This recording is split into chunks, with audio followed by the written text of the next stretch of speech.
அனைவருக்கும் வணக்கம் பிள்ளைகள். நாங்கள் இன்று தரம் 8 மாணவர்களுக்கான 3வது அலகினுடைய தொடர்ச்சி பார்க்க வேணும். அதாவது தாவரங்களின் பல்வகைமை. தாவரங்களினுடைய பல்வகைமை தொடர்பாக நீங்க தரம் 6லையும் படிச்சிருக்கிறீங்க, 7லையும் படிச்சிருக்கிறீங்க. அதனுடைய தொடர்ச்சியாக தான் நாங்க பார்த்து கொண்டிருக்கிறோம். அப்ப தாவரங்களின் பல்வகைமையில நீங்க என்ன படிச்சிருக்கீங்க? தாவர பல்வகை,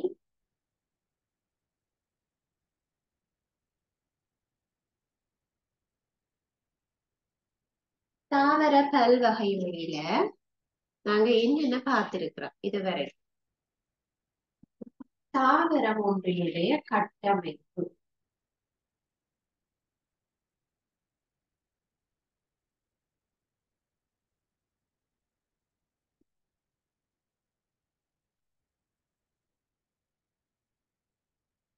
தாவரம் ஒன்றினுடைய கட்டமைப்பு பார்த்திருக்கோம். அதாவது ஒரு தாவரத்தில 2 தொகுதிகள், வேர் தொகுதி, அங்குர தொகுதி என்று ஒரு மரம் ஒன்று, சிறியதாக ஒரு மரம் ஒன்றை கீறி அதனுடைய பகுதிகளை குறிச்சிருக்கு. இலைகள், வேர், தண்டு, பூ, காய், கிளை, முனையரும்புகள் எல்லாமே ஒரு தாவரத்தின் கட்டமைப்புல பார்த்திருக்கு.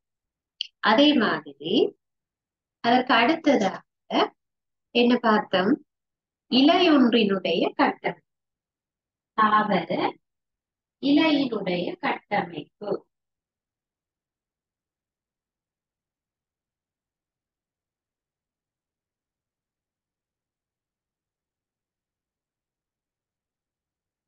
தாவர இலையினுடைய கட்டமைப்பு ஒரு பொதுவாக எல்லா தாவரத்திலையும் இருக்கக்கூடிய இலையொன்று என்னென்ன பகுதிகளை கொண்டிருக்கும்? இலை ஒன்றுல அதன் நுனி இருக்கும், இலை அடி இருக்கும், இலை காம்பு இருக்கும், சரி, இலையின் பரப்பு இருக்கும், நடுநரம்பு இருக்கும், பக்க நரம்புகள் இருக்கும், இலை விளிம்புகள் இருக்கும். இவ்வாறு ஒரு தாவர இலையின் படத்தையும் நாங்க கீறி அதை குறிச்சு பார்த்திருக்கோம். அதுக்கு அடுத்ததாக என்ன பார்த்தனாங்க? இலைகளினுடைய பல்வகைமை.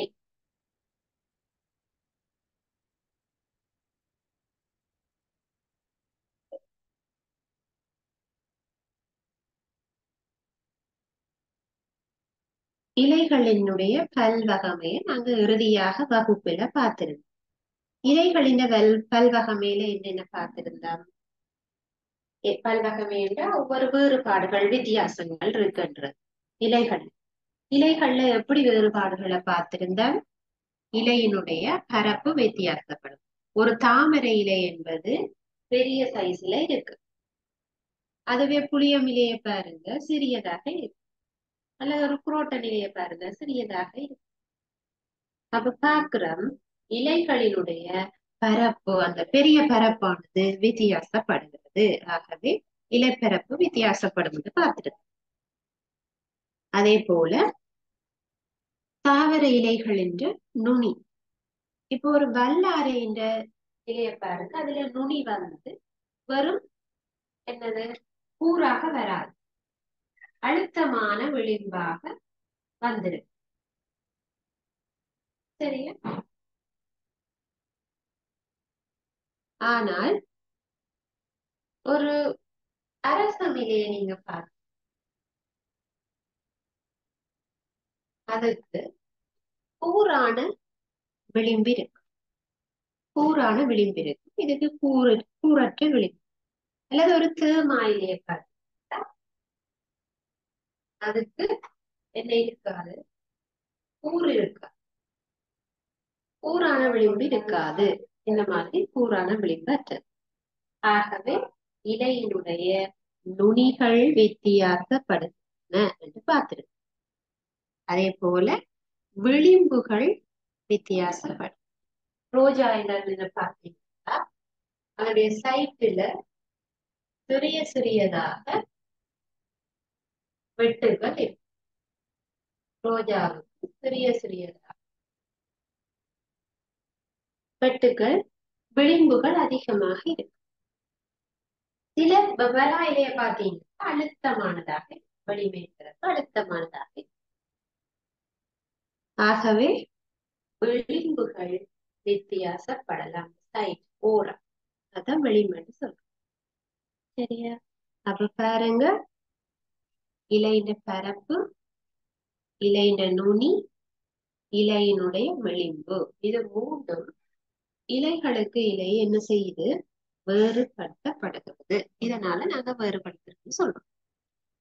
நாலாவதாக என்ன விஷயம் பார்த்திருந்தா, இலைகளினுடைய பல்வகமை பார்க்க முடிய இலை ஒழுங்குகள். இலை ஒழுங்குகள் என்றால் என்னன்னு பார்த்தாங்க, தாவர தண்டோட இலைகள் இணைக்கப்பட்ட முறை இலை ஒழுங்கு என்று அழைக்கும். இலை ஒழுங்கு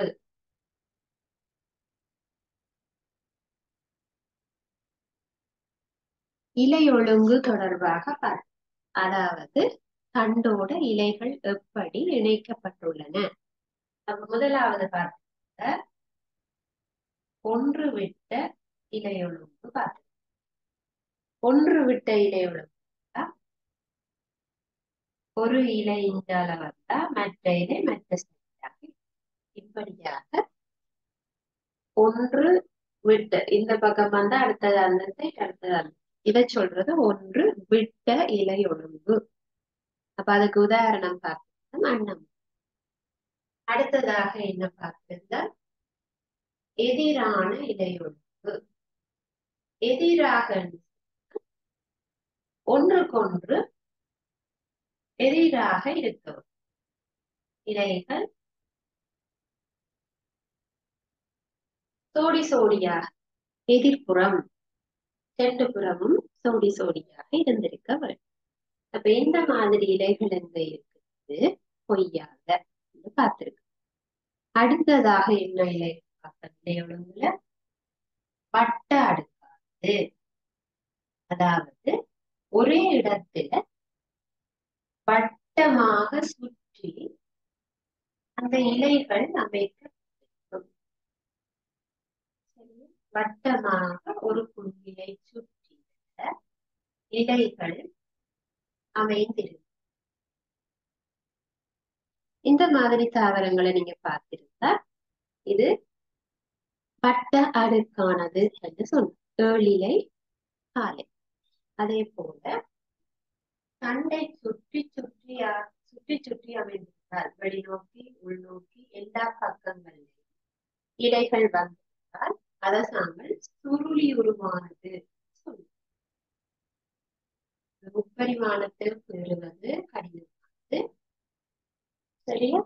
அந்த தாவரத்தினுடைய தண்டை சுற்றி ஒரு சுருளி வடிவாக அந்த இலை அமைந்திருக்க வேண்டும்.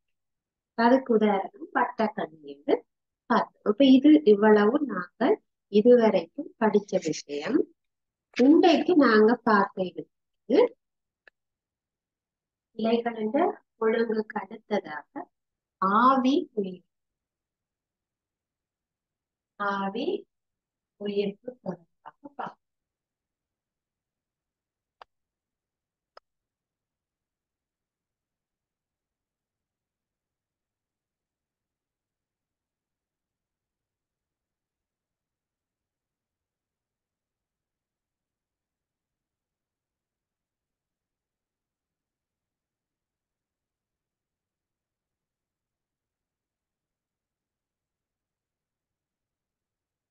ஆவி உயிர்ப்பு.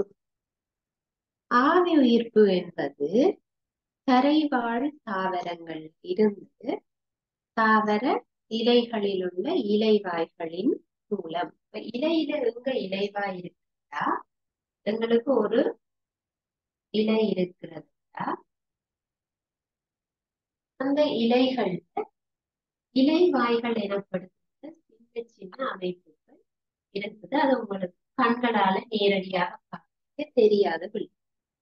அது நுணுக்கு காட்டியின் கீழே வச்சு பார்த்தா தான் இலைவாய்களை அவதானிக்க முடியும். இந்த தாவரத்தின் ஒரு மேற்தோலை உரிச்சு போட்டு தோலை உரிச்சு அதை நீங்கள் நுணுகு காட்டியின் ஊடாக அவதானிக்கும் போது மட்டும்தான் அந்த சிறிய சிறிய இலைவாய்களை அவதானிக்க முடியும்.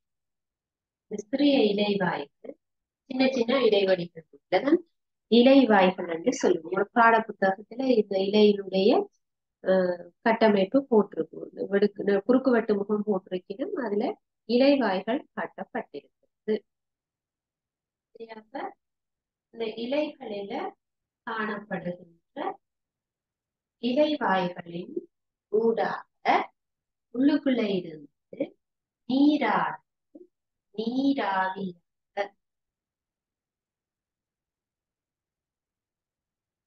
வெளியேற்றப்படும். வளிமண்டலத்துக்கு நீராவி விடுவிக்கப்படுகின்ற செயற்பாடுதான் ஆவி. அது நீராவி, அதுதான் ஆவி. சரியா? அப்ப நீராவி தாவர இலைக்குள்ள அப்ப நீர் இருக்கிறது. அந்த நீர் என்ன செய்கிறது? வெப்பம் காரணமாக, அதாவது சூரியனுடைய வெப்பம் அல்லது சூழல் வெப்பநிலை உயர்வடைவதன் காரணமாக நீராவி வளிமண்டலத்துக்கு விடுவிக்கப்படும்.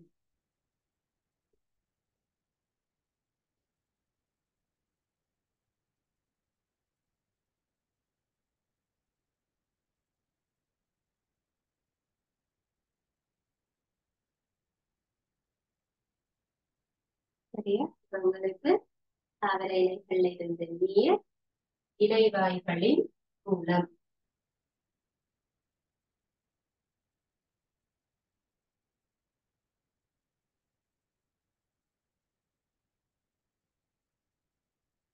இலைவாய்கள் நீராவி வளிமண்டலத்தில் விடுவிக்கப்படுது. ஆவி உயிர்ப்பு எனப்படும். ஆவி உயிர்ப்புன்னா என்ன? இலைவாய்களின் மூலம் நீராவி வளிமண்டலத்திற்கு விடுவிக்கப்படுதல். இதுதான் நாங்கள் ஆவி உயிர்ப்பு சொல்லலாம். சரியா? இப்ப ஆவி உயிர்ப்புண்டா என்னன்னு தெரியும். சரியா? அப்ப எழுதி கொள்ளுங்க. இதுக்கு கீழே ஒரு கேள்வியா எழுதிக்கொள்ளும். ஆவி உயிர்ப்பு என்றால் என்ன?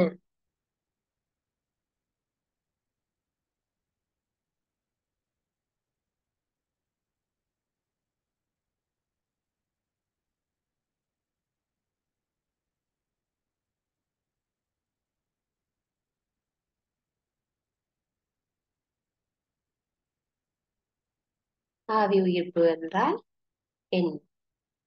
அப்ப உங்களால பதில் எழுதக்கூடிய மாதிரி இருக்குமென்று நினைக்கிறேன். இலைவாய்களின் மூலம் நீராவி வளிமண்டலத்திற்கு விடுவிக்கப்படுதல் ஆவி உயிர்ப்பு எனப்படுகிறது. அப்ப நீங்க அதை எழுதி கொள்ளும். சரியா? அல்லது உங்களோட பாட புத்தகத்தில அது ஆவி உயிர்ப்பு என்றால் என்ன என்பது தரப்பட்டிருக்கிறது. நீங்க அதை வாசிச்சு எழுதி கொள்ள முடியும். சரி, அப்ப எல்லா இலைகளின் இருந்தும் இவ்வாறு ஆவி உயிர்ப்பு நடக்கிறதா? அல்லது வறண்ட சூழல்ல மிக வறட்சியான காலங்கள்ல தாவரத்திற்கு தண்ணீர் கிடைக்காத சந்தர்ப்பத்துல அந்த தாவர இலைகள்ல இருந்தும் நீராவி வெளியே போயிட்டு அந்த தாவரம் தனக்கு தேவையான அளவுக்கு நீர் இல்லாட்டி இறந்து விடும். அப்ப ஆவி உயிர்ப்பு ஒரு அளவுக்குத்தான் நடைபெற வேண்டும் தாவர இலைகள். இனி இல்லைன்னு சூழலின் வெப்பநிலை அதிகரிக்க தாவர இலையில இருந்து நீராவி போறதும் அதிகரிக்கும். அப்ப அதை கட்டுப்படுத்துறதுக்கு அல்லது அதை குறைக்கிறதுக்காக தாவரங்கள் என்ன இசைவாக்கத்தை கொண்டிருக்கு? அந்த தாவரம் தன்னை பாதுகாக்கிறதுக்கு என்னென்ன இசைவாக்கங்களை கொண்டிருக்குது நாங்க பார்க்கணும். அப்ப அதுல ஒன்று சில தாவரத்தின் இலைகள் தடிப்பான அல்லது மெழுகுத்தன்மையான ஒரு புறத்தோலை கொண்டிருக்கு. நீங்க பாத்தீங்களான்னு தெரியும். அலரி என்கின்ற தாவரம் அல்லது பொன்னலரி, அதனுடைய இலைகள் நீங்க பார்த்தீங்கன்னா தடிப்பான மெழுகுத்தன்மை இருக்கக்கூடிய ஒரு புறத்தோலை கொண்டிருக்கும். அந்த இலைகள்ல அப்படியான ஒரு மெழுகுத்தன்மையான புறத்தோல் இருக்கும். அந்த புறத்தோல் என்ன செய்கிறதுன்னா ஆவி உயிர்ப்பு அதிகம் நடக்க விடாமல் தடுக்கிறது. சரி, அது ஆவி உயிர்ப்பை கட்டுப்படுத்துறதுக்காக தாவரங்கள் கொண்டுள்ள ஒரு இசைவாக்கம். அதே போல சில தாவரங்களினுடைய இலைகள் முட்களாக திரிவடைந்திருத்தல். முதலாவது விஷயம் நாங்க பார்த்தது என்னது, ஆவி உயிர்ப்பை குறைக்கிறதுக்கு தாவரம் கொண்டுள்ள இசைவாக்கம். ஒன்று மெழுகுத்தன்மையான புறத்தோல்.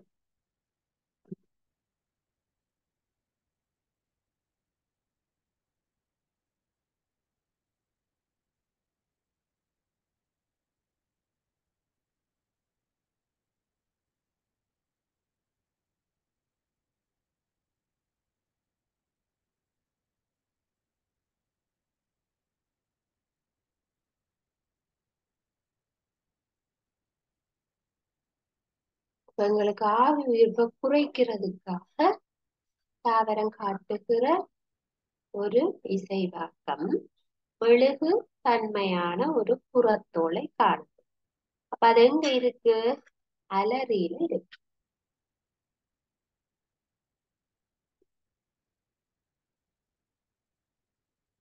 அலரி அவ்வாறான ஒரு தாவரம்.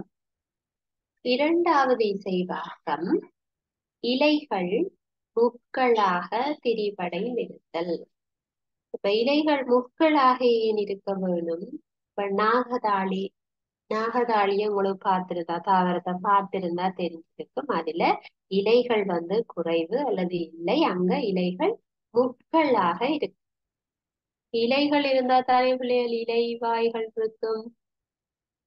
இலைகள் இருந்தா இலைவாய்கள் இருக்கும். இலைவாய்கள் இருந்தா அங்க இருந்து என்ன செய்யப்படும்? ஆவி உயிர்ப்பு நடக்கும். அப்ப என்ன செய்ய வேணும்? இலைகள்ல இருந்து நீராவி போறதை தடுக்க வேணுமாக, அது முட்களாக மாறி இருந்தா அதுல இருந்து போறதை என்ன செய்யலாம்? கட்டுப்படுத்தலாம். அப்ப அடுத்ததா நீங்க எழுதி கொள்ளுங்க. ஆவி உயிர்ப்பை கட்டுப்படுத்துவதற்கு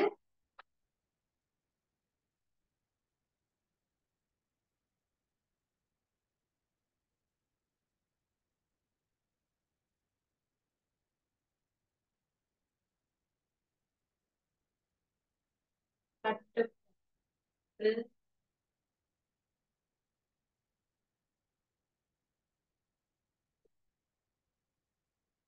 ஆவி உயிர்ப்பை இரண்டாவது ஆவி உயிர்ப்பை கட்டுப்படுத்துவதற்கு தாவரங்கள்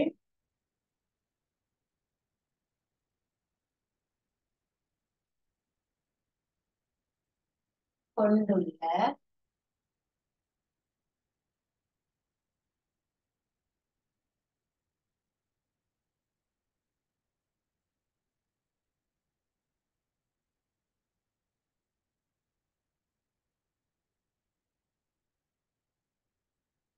தாவரங்கள் கொண்டுள்ள இசைவாக்கங்கள் எவை என்று பொருட்களை கொண்டு. இப்ப அதுல ஒன்று பார்த்துட்டோம், என்னது? மெழுகு தன்மையான புறத்தோல் இருக்கிறது ஒரு உதாரணம். சரியா? அதே போல இலைகள் முட்களாக இருப்பது இரண்டாவது இசைவாக்கம்.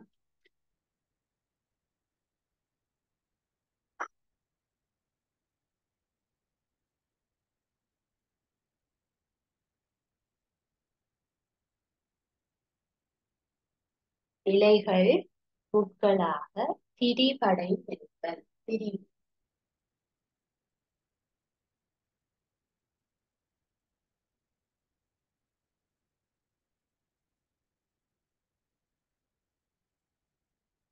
சரியா? உதாரணம் நாகதாள்.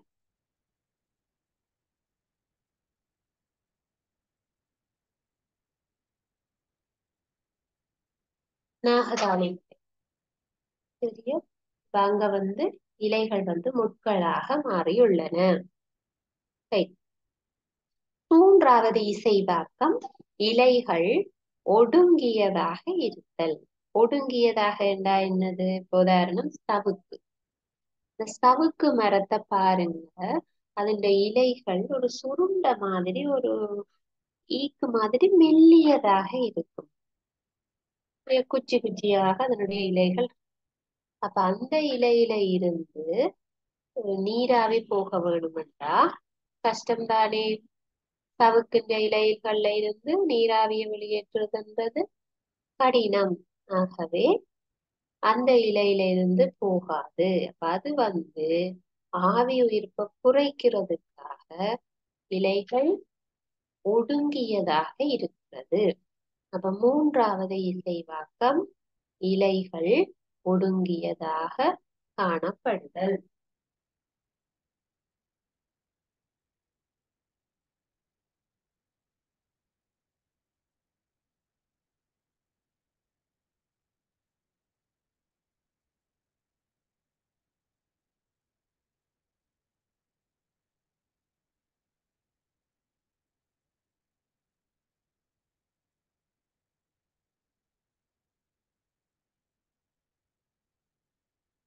இலைகள் ஒடுங்கியதாக இருக்கிறது.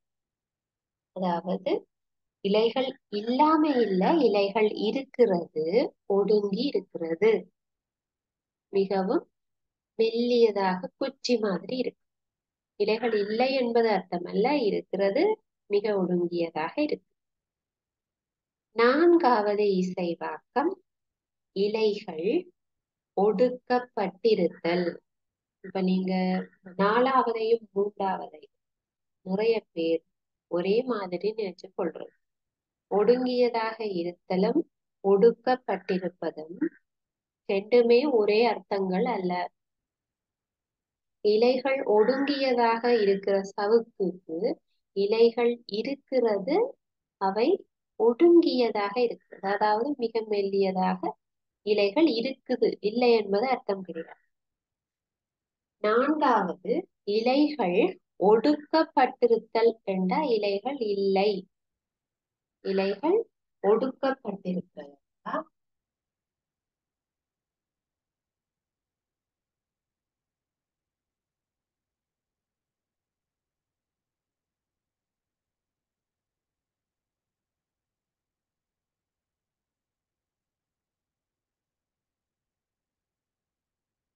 இலைகள் ஒடுக்கப்பட்டிருக்கிறது என்றா இலைகள் இல்லை அங்கு.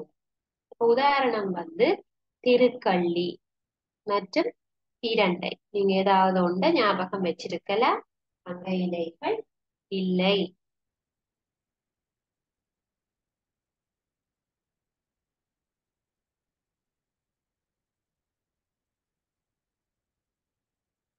நீங்க அந்த வினாவையும் அதற்குரிய 4 இசைவாக்கத்தையும் நீங்க எழுதி கொள்ளுங்க.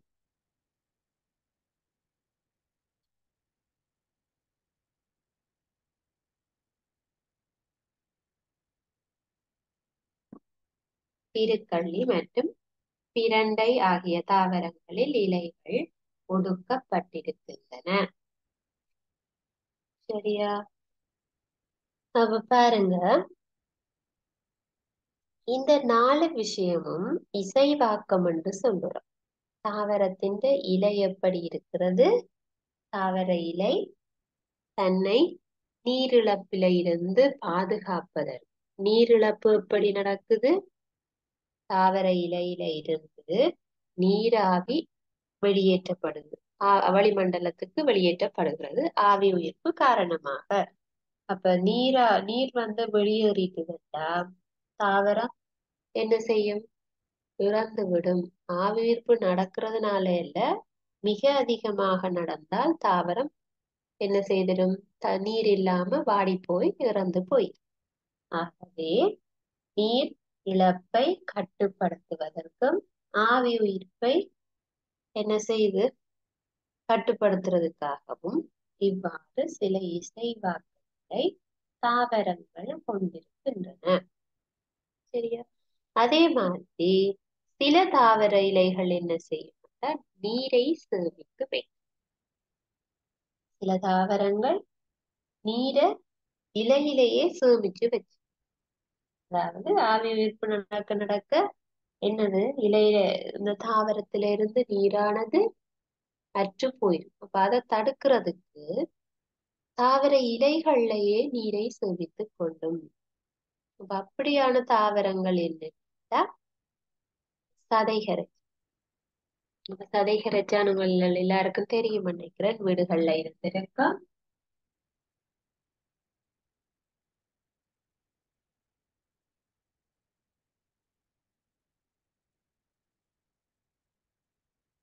ஒரு சதைகரைச்சானிலே உங்களுக்கு தெரிஞ்சிருக்கும், நல்ல தடிப்பாக இருக்கும். சரியா? தடிப்பாக இருக்கும். உங்களுக்கு வீட்டுல யாரையாவது வீட்டு இருந்தா நீங்க பார்த்திருப்பீங்க, நல்ல தடிப்பான இலை சதைகரைச்சான்னு சொல்லுங்க. அப்ப அந்த இலையே அப்படி தடிப்பாக இருக்குது. தாவர இலைகள்ல நீரானது சேமிக்கப்பட்டிருக்கிறது. அதே போல இந்த பிள்ளை கற்றாழை. பிள்ளை கற்றாழை தெரியும் தானே?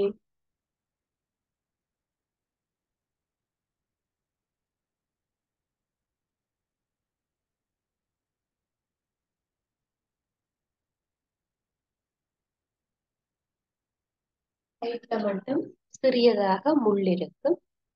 இந்த கற்றாழையில பாருங்க, கற்றாழைய நீங்க வெட்டி பாருங்க. அதற்கு நடுவில் நடுப்பகுதியில சதை பற்றாக, இந்த நடுப்பகுதியை நீங்கள் வெட்டி பார்த்திருந்தால் தெரியும், சதை பற்றாக காணப்படும். சரியா? அந்த சதை பற்றில என்ன செய்திருக்கு? நீரை சேமிப்பதற்கான இழையங்களை அது கொண்டிருக்கிறது. நீரை சேமிப்பதற்கான இழையங்களை கொண்டிருக்கிறது. ஆகவே அது என்ன செய்யுது? இலைகளில் நீரை சேமிக்கும். இலைகள்ல நீரை சேமிக்கும்.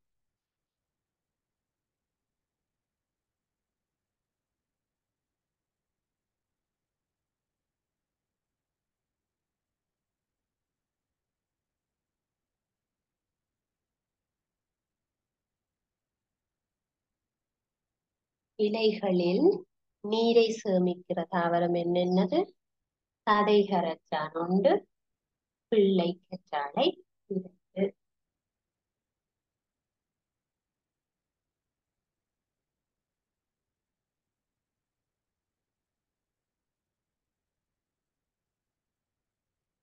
சதைகரைச்சான் மற்றும் பிள்ளை கற்றாழை.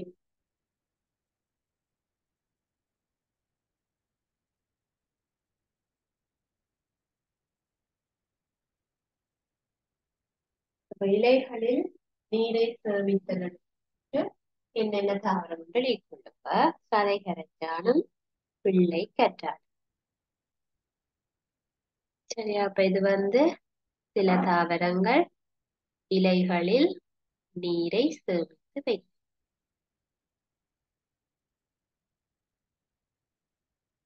சரியா?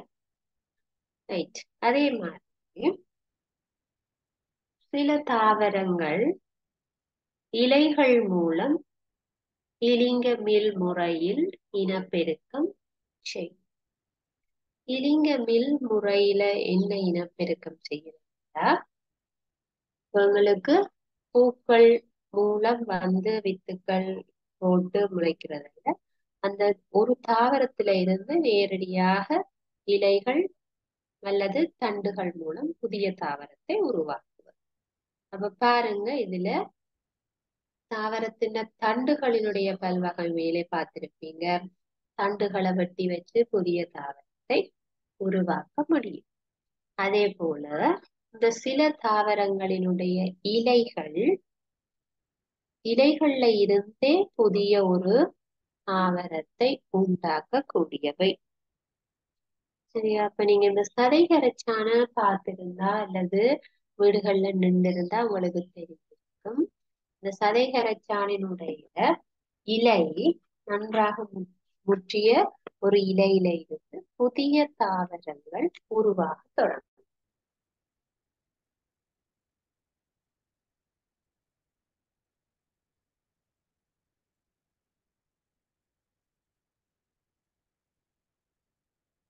கதைகரைச்சானினுடைய இலையின் விளிம்புகளிலிருந்து புதிய தாவரங்கள் உருவாகுவதை பார்க்க முடியும். அந்த சிறிய தாவரங்களை நீங்க எடுத்து வச்சு இன்னும் ஒரு சதைகரைச்சானினுடைய புதிய தாவரத்தை நீங்கள் உருவாக்கி சரியா? அப்ப பாருங்க, எங்களுக்கு தாவர இலைகளில் இருந்து என்னது புதிய தாவரமானது உருவாக்கப்படும். அப்ப சில தாவரங்கள் இலைகள்ல இருந்து என்ன நடக்குது? இலைகளினுடைய பல்வகைமைக்குள்ள இதுகளை நாங்க படிச்சு கொண்டு வரோம். இலைகள்ல இருந்து இலைவாய்கள் மூலம் ஆவி உயிர்ப்பு நடக்குது. ஆவி உயிர்ப்பை கண்ட்ரோல் பண்றதுக்கு அல்லது கட்டுப்படுத்துறதுக்கு சில தாவரங்கள் இந்த 4 இசைவாக்கங்களை காட்டுகிறது. சரியா? அப்ப பார்ப்போம். அதுல ஆவி உயிர்ப்பை கட்டுப்படுத்துறதுக்காக தாவரங்கள் மெழுகுத்தன்மையான புறத்தோல் இருக்கு. அதே போல இலைகள் முட்களாக திரிவடைந்திருக்கு, இலைகள் ஒடுங்கியதாக இருக்கு, அல்லது இலைகள் ஒடுக்கப்பட்டு இருக்கு. சரியா? இந்த 4 ஆவி உயிர்ப்பை கட்டுப்படுத்த தாவரங்கள் காட்டுகின்ற இசைவாக்கம். அதே போல சில தாவர இலைகளில் நீரானது சேமிக்கப்பட்டு காணப்படும். அதுக்கு உதாரணம் சதைகரைச்சானும் பிள்ளை கற்றாழையும் சொல்லி பார்த்திருக்கு. அதே மாதிரி சில தாவர இலைகள் என்ன செய்யுது? இலிங்க மில் முறையில் புதிய தாவரங்களை உண்டு. அதுக்கு உதாரணம் சதைகரைச்சான், அதே போல பெகோனியா என்கின்ற இலையும் பெப்பரோமியா என்கின்ற தாவரம். அழகுக்காக வீடுகள்ல வளர்க்கப்படும் பிள்ளைய இந்த இதயம் போல ஒரு தாவர இலை, அது பெகோனியா மற்றும் பெப்பரோமியா. இந்த இலைகளும் இலைய வச்சே இன்னும் ஒரு புதிய தாவரத்தை நாங்கள் உருவாக்க முடியும்.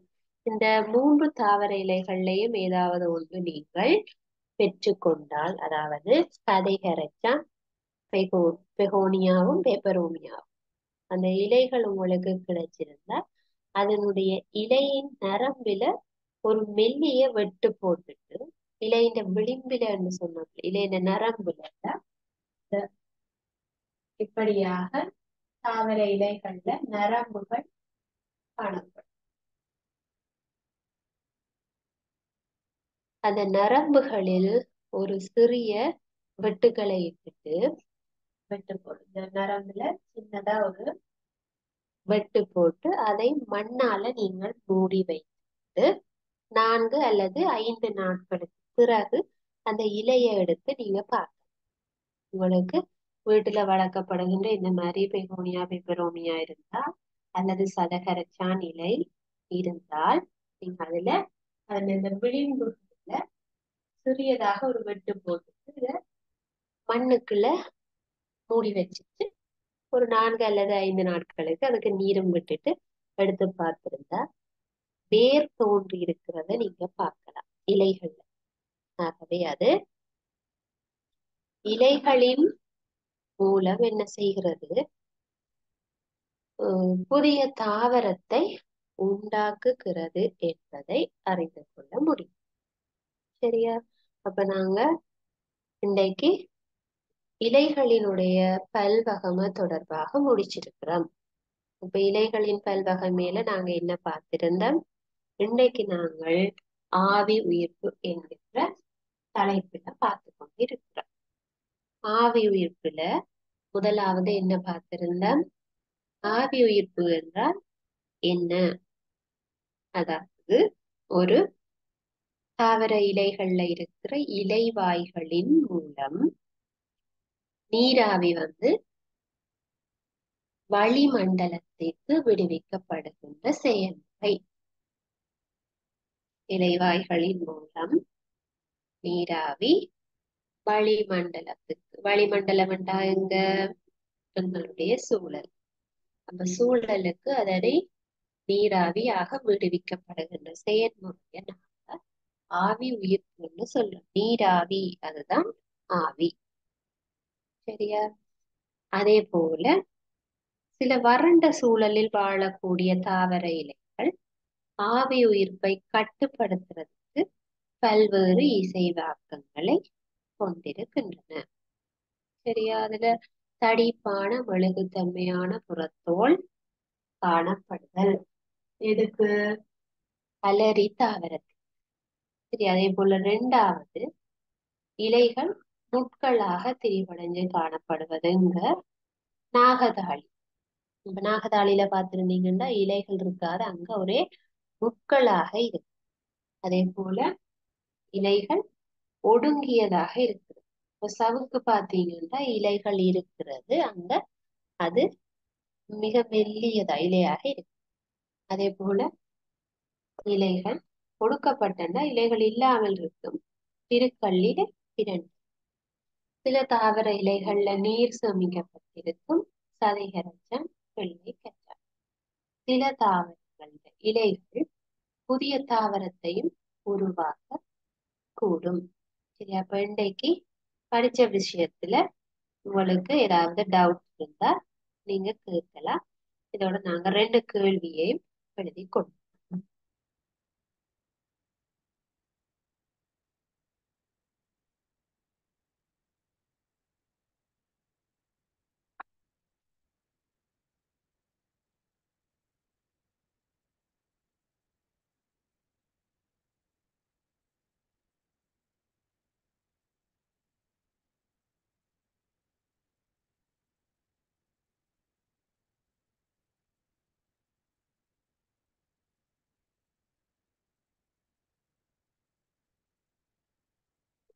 கேள்வியாக இலை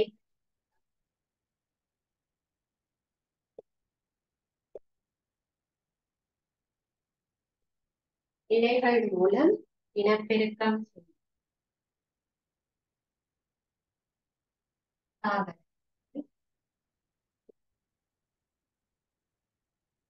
இரண்டு. சரியா? இலைகள் மூலம் என்னென்ன தாவரம் இனப்பெருக்கம் செய்யும்? ஒன்று சதைகள்,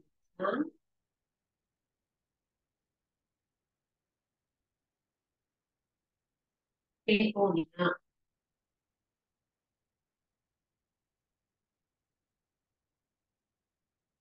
சதைகரச்சா,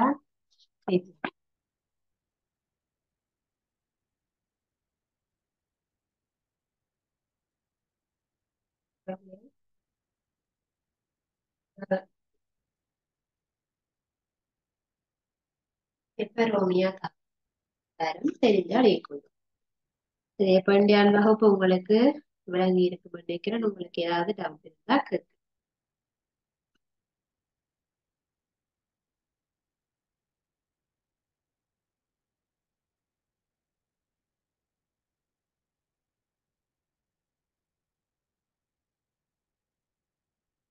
உங்களுக்கு எந்த டவுட்ஸும் இல்லாட்டி உடைய வகுப்பை நாங்க நிறைவு செய்து கொள்ளுவோம். இன்னொரு வகுப்புல இதனுடைய தொடர்ச்சி தாவர தண்டுகளினுடைய பல்வகைமை தொடர்பாக நாங்க பார்க்கலாம். இதோட இந்த வகுப்பை நிறைவு செய்து கொள்கிறேன். தேங்க்யூ.